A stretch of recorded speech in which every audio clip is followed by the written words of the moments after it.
وقال الذين كفروا ربنا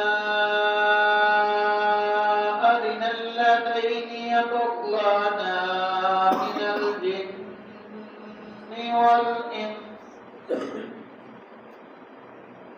من الجن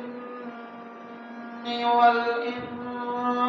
نجعلهما تحت أقدامنا ليكونا من الأسفلين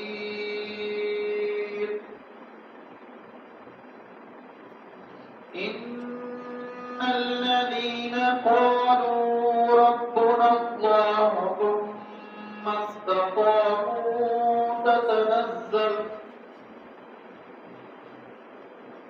تتنزل عليهم الملائكة ألا تخافوا ولا تحزنوا وأبشروا بالجنة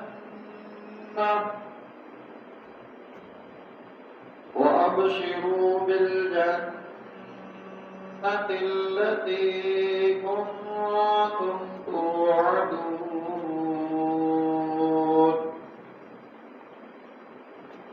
نحن أولياؤكم